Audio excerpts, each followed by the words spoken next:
Face à vous, Oscar Tosato. Oscar Tosato, bonjour. Bonjour. Merci de venir aujourd'hui. On va parler de vous. On vous connaît très peu et pourtant vous êtes très bien élu à la municipalité de Lausanne. Vous avez fait un des meilleurs scores, le meilleur score d'ailleurs. Je crois que bien. Ouais, Je crois bien. ouais. Vous faites plus que croire. Quand on a fait le meilleur score, on le sait en général, non? Pourtant, on vous connaît très peu, on vous voit très peu dans les médias. C'est un choix de votre part ou c'est simplement que les journalistes ne vous appellent pas assez? Je crois que pour apparaître dans les médias, il faut avoir une manière de se présenter qui soit un petit peu alléchante pour le téléspectateur, pour l'auditeur. Et peut-être que j'ai un petit peu de peine dans ce domaine-là. Vous n'êtes pas assez alléchant. Voilà, je crois qu'il y a toujours beaucoup de monde qui dit la même chose. Et puis après, il y a la façon de la dire. Il y a celui qui est conteur, il y a celui qui le fait avec un petit peu d'humour, il y a celui qui est bien habillé. Il y a celui qui gagne le Grand Prix du maire de Champignac à chaque intervention. Qui dit des bêtises à chaque sortie, oui. Et puis, peut-être encore une chose, il faut pouvoir riposter. Hein, il faut être un petit peu agressif avec les propos. Et moi, je suis quelqu'un qui écoute, qui réfléchit, et puis j'arrive pas à répondre de but en blanc. Alors, voilà, alors après, vous passez inaperçu, et puis... Vous êtes l'antithèse de Daniel Brella, par exemple. Alors, je pense que Daniel Brella a beaucoup de facilité à se mouvoir dans le monde médiatique. Je crois qu'il baigne là-dedans, il a toujours la bonne formule. Vous avez déjà remarqué, Daniel Brella, c'est génial. Il fait un gag et il rit, lui. C'est le premier à rire. C'est le seul moyen d'être sûr de ne pas faire de bide, c'est de rire soi-même de sa sortie. Mais moi, je trouve ça bien. Vous voyez, je vous dis honnêtement, je préfère le regarder, lui, quand il parle, que de m'écouter, moi. Ouais. Est-ce que vous n'êtes pas un peu trop gentil pour faire de la politique, Oscar Tosato? Parce qu'on a l'habitude de voir des politiciens hargneux, des politiciens qui répètent, qui parlent plus fort que l'autre, et puis vous, on vous sent plus sur la retenue. Alors en Suisse, on a de la chance lorsqu'on est élu dans un exécutif de ne pas avoir seulement la possibilité de parler, de dire voilà ce qu'on va faire, voilà ce qu'on pense, voilà ce qu'on va mettre en place, voilà ce qu'il faudrait, voilà la piste juste. En Suisse, quand on dit quelque chose, après on peut appliquer. D'accord? Donc c'est ça un petit peu la retenue, c'est qu'on avance petit à petit, mais moi j'aime concrétiser. Si aujourd'hui je suis dans un exécutif, après avoir travaillé 20 ans dans le domaine social, c'est parce que je pensais qu'en politique, je pourrais réaliser plus que ce que je n'avais pas réussi à faire, par exemple en travaillant à la Fraternité, qui est un endroit où j'ai travaillé pendant 20 ans. Mais si je vous présente comme un homme gentil, ça vous convient ça, la gentillesse? Oui, je pense que je suis un homme gentil. Ouais. Oui. Et puis normal aussi, on parle beaucoup de ces personnalités politiques normales qui réussissent en ces temps de crise. La normalité, ça vous convient aussi plutôt bien, non? Vous êtes un peu le François Hollande de Lausanne. Alors, j'aspire à une certaine tranquillité et puis j'aspire aussi à pouvoir me mouvoir avec toutes les citoyennes et tous les citoyens, quels qu'ils soient, toutes les habitantes, tous les habitants de Lausanne. Voilà, on peut prendre des exemples. Allez-y. Voilà, je suis invité au DOX pour un concert. La salle de spectacle à Lausanne. La salle de spectacle de Lausanne. Et puis, il y a une avant-première avec une chanteuse locale. J'arrive, eh bien, j'ai fait la colonne pendant 35 minutes. Puis quand je suis arrivé tout devant, j'ai dit, ben voilà, Oscar Tosato, je suis invité. Puis on m'a dit, c'est complet. Je dis, mais j'ai une invitation. Puis on m'a fait, ben, tout le monde a des invitations ici. Tout le monde a invité ici. Puis je suis reparti tranquillement. Vous n'êtes pas du type à faire un scandale en disant vous savez qui je suis conseiller municipal. Absolument. C'est pas votre genre. C'est un petit peu ça. Ouais. Du coup, certains pourraient penser que vous n'avez pas les épaules pour gérer une municipalité. Parce que vous ne faites pas un scandale, vous n'êtes pas prêt à taper du poing sur la table. Ce serait se tromper. Peut-être que vous avez un côté quand même très fort quand vous êtes dans des difficultés, par exemple. Alors, je pense que l'histoire d'avoir des épaules assez larges, c'est toujours une question que posent les journalistes. Oui, c'est vrai. Hein, c'est les journalistes c'est très qui se imagé. demandent est-ce qu'on a les épaules assez larges ou pas. Dans mon dicaster, c'est moi qui gère qui ai le plus d'employés. Hein. J'en ai encore eu beaucoup plus après les dernières élections. C'est une force que de pouvoir travailler avec beaucoup de monde. J'ai la force de pouvoir les amener à faire des prestations ou à proposer des prestations qui répondent aux besoins des gens dans la ligne politique qui est la mienne. C'est eux que je dois convaincre pour avancer et non pas le journaliste. Alors, bien entendu, après, il s'agit de savoir qu'est-ce que ça veut dire d'avoir les épaules assez larges. Et on peut prendre un exemple.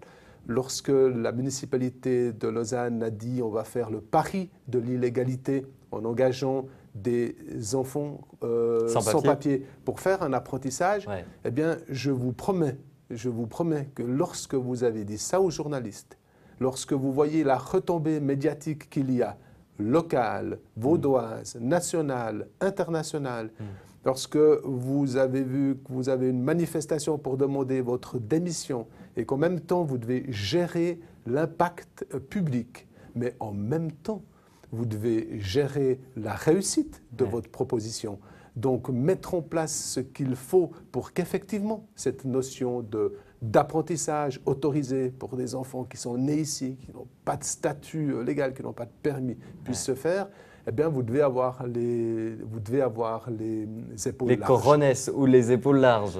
Mais c'est la même chose aujourd'hui en reprenant depuis cette législature toute la question liée à la toxicomanie. Vous devez en même temps respecter les personnes qui sont concernées par les addictions. Vous devez respecter les citoyens lausannois qui ne veulent pas de scène ouverte de la drogue ou de l'alcoolisme. Vous devez respecter les milieux politiques qui veulent que la solution soit trouvée d'ici à demain. Et puis, en même temps, vous devez imaginer que ce que vous allez mettre en place ne répondra pas forcément aux besoins dans 5 ans, parce que ça va changer. Eh bien là, vous devez vraiment faire des alliances, et c'est ça la force. Moi, je vous sens plus proche des gens que des lois. Je me trompe? Sur les sans-papiers, par exemple, vous étiez clairement plus proche des enfants sans-papiers que de la loi qui les empêchait de travailler. Sur la toxicomanie aussi, vous êtes plus proche, on a l'impression, de la personne qui est en situation de toxicomanie que de la loi qui la réprimande. Tout à fait. Moi, je suis proche des droits humains. Je suis proche des besoins des citoyens, quelles que soient les raisons pour lesquelles ils se sentent bien ou pas bien dans la société. Les lois, ce n'est pas du droit divin. Elles ne sont pas tombées du ciel, les lois. Ce sont les hommes, les femmes qui, à un certain moment, les ont faites. Donc, quand elles sont mal faites ou quand elles ne répondent plus aux besoins, il faut avoir la force de les changer. Vous avez un petit côté mai 68, là. Ah, tout à fait, tout à fait. En 68, vous aviez quel âge? Vous aviez une grosse dizaine d'années? J'ai 12 ans. 12 ans, ouais. Donc, vous militiez pas en mai 68, ça, je pense qu'à 12 ans... Alors moi, j'ai milité très très tard puisque je suis un enfant d'immigrés.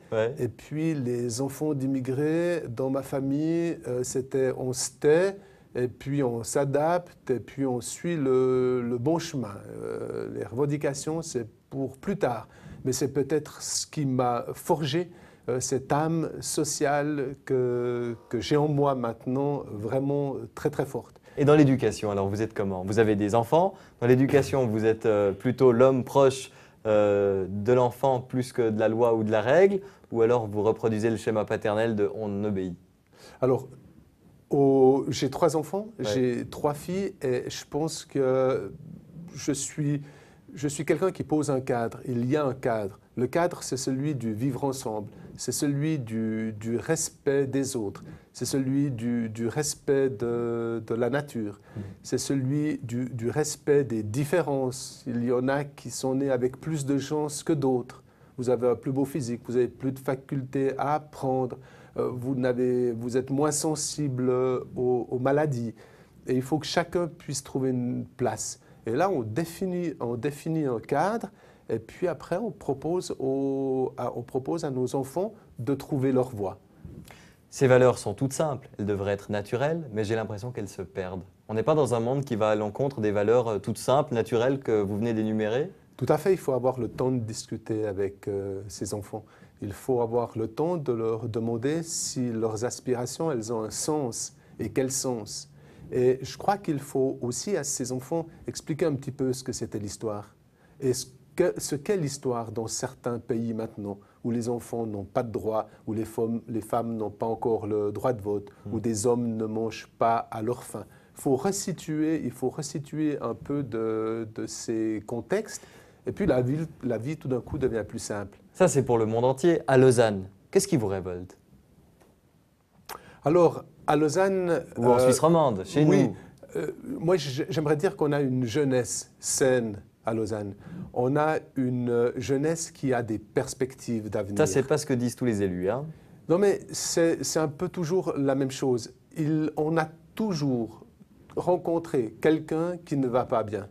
D'accord? Mais qui est-ce qui vous dit, je suis sorti samedi soir, j'ai vu 93 personnes qui se sont amusées à Lausanne, qui n'ont pas bu plus que normal, qui n'ont pas eu besoin de prendre 3 produits psychotropes pour Ouais. pouvoir rigoler, Mais c'est le cas. Ouais. C'est ce qui se passe. Ouais. Et puis on a vu des personnes bien habillées, puis on en a vu certaines qui étaient extravagantes. Puis effectivement, il y a encore aujourd'hui à Lausanne des personnes qui ont des difficultés, des jeunes. Alors prenons le cas par exemple des jeunes qui ont des difficultés à trouver une place d'apprentissage, qui n'ont pas encore les connaissances scolaires qui leur permettent de pouvoir réussir dans leur métier. Et puis là, alors c'est mon travail, c'est d'essayer de comprendre ce qui manque pour certains et de mettre en place les activités. Les fatiguer pendant la journée pour pas qu'ils aient besoin de se fatiguer le soir arrivé, c'est ça? Mais c'est leur donner des pistes pour qu'ils aient un but dans la vie. On a mis en place un conseil des jeunes. Pourquoi? On met en place un conseil des jeunes. Les jeunes, ils savent ce dont ils ont besoin. Entre 16 et 22 ans, comme vous le dites, ils ont besoin de dégager de l'énergie, mais qu'ils la dégagent. Ils ont besoin de courir un peu plus, ils boivent 3 bières au lieu de... C'était pas à Libye, ce conseil des jeunes, on en a vu beaucoup. Je ne connais pas le cas particulier de Lausanne, vous allez me le dire. Mais on a vu beaucoup de conseils des jeunes qui sont surtout là pour faire joli et puis pour dire, vous voyez, on s'occupe de la jeunesse puisqu'il y a des jeunes qui discutent. Alors, nous, on nous a demandé, alors oui, je devais avoir cette préoccupation. Un conseil des jeunes, ça ne doit pas être une coquille vide. Ça ne doit pas être un lieu où il ne se passe rien du tout. Il a un budget, par exemple, ce conseil des jeunes? C'est la première chose. Indépendant. Donc, on fait un conseil des jeunes, mais c'est une association indépendante. À cette association, on verse de l'argent, 100 000 francs. Les jeunes qui participent, ils ont des indemnités. Ils en font ce qu'ils veulent. Mais quand ils viennent se réunir, peut-être qu'après, ils vont manger une pizza et puis effectivement, ça compte. On aimerait qu'ils organisent la fête des 18 ans, le passage à la majorité, c'est symbolique. Ça, c'est quelque chose qu'on peut proposer. C'est un cadre. Allez, vous entrez maintenant dans la vie citoyenne. Vous pourrez voter, vous pourrez décider ce qui se passe pour Exit. Et on arrête avec cette fête un peu chiante où on donne un guide et le vieux syndic vient nous serrer la main, c'est ça? Mais ça, vous pouvez le laisser. Oui. Si ça permet de faire plaisir, si ça permet de faire plaisir à celui qui offre le livre, d'accord? À Puy, ils ont offert une place pour Puy-Québec. D'accord, hein, voilà. Pour le festival. Et puis chez nous, on leur a laissé organiser la fête. Puis ils ont organisé une fête au Dox. Mais ce conseil a décidé de s'attaquer à des questions plus importantes. Notamment, ils ont été inquiets ou questionnés par tous les propos homophobes. D'accord. Ils ont décidé d'organiser une exposition à l'Hôtel de Ville, au forum de l'Hôtel de Ville, pour parler de ça. Et ils ont eu une volonté, c'est de demander que les règlements scolaires à l'école obligatoire prévoient qu'on lutte contre l'homophobie.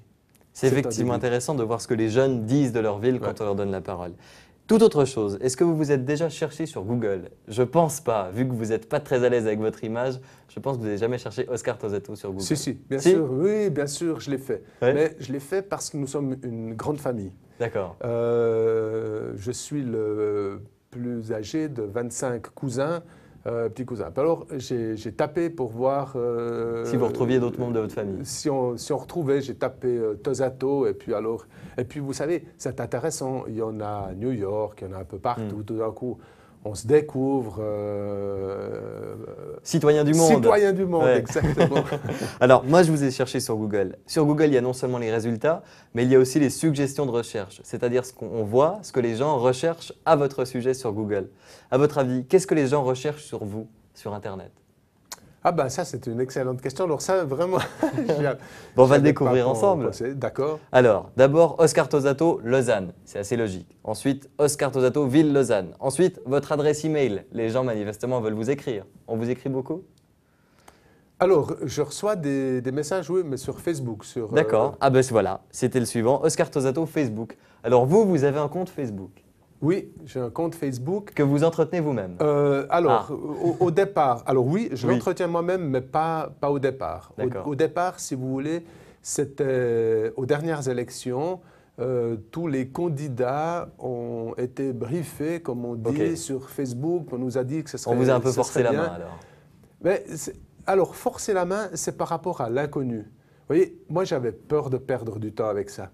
Vous dites, mais qu'est-ce que je vais faire avec ça? Moi je suis quelqu'un, je m'arrête volontiers à l'arrêt du bus, je prends le bus suivant si quelqu'un me pose une question. C'est du contact direct. Ces contacts, on ne sait pas avec qui, on ne sait pas pourquoi. J'aime pas beaucoup. Alors, quelqu'un a mis en place le compte, a ouvert le compte. Et puis après, tout d'un coup, quand j'ai vu que ça se précipitait, puis que on m'a montré des amis que je ne voulais pas avoir, alors j'ai vu des noms de personnes, je me demandais qu'est-ce qu'ils faisaient par là. J'ai dit non, j'aimerais gérer, puis j'ai appris. Ok. Alors et puis ça vous plaît? moi-même. Vous passez du temps sur Facebook? Alors je passe du temps sur Facebook, oui, ça me plaît beaucoup. Il m'a fallu une année pour comprendre comment publier des photos. Alors maintenant, j'arrive à publier des photos. Et puis ça j'arrive à faire, et puis j'arrive à répondre à des messages. Alors par exemple, c'est intéressant, un des derniers messages que j'ai reçus, c'est un jeune garçon, donc avec son nom, Louis, le nom de famille, qui m'a demandé quand est-ce que vous allez mettre en place des repas bio dans la cantine que je fréquente à l'école. D'accord. Je trouvais ça... Un problème très concret qui vous arrive sur Facebook. Voilà, c'est des choses comme ça. Par contre, je n'ai pas bien compris, il y a des fois des groupes de gens qui parlent ensemble.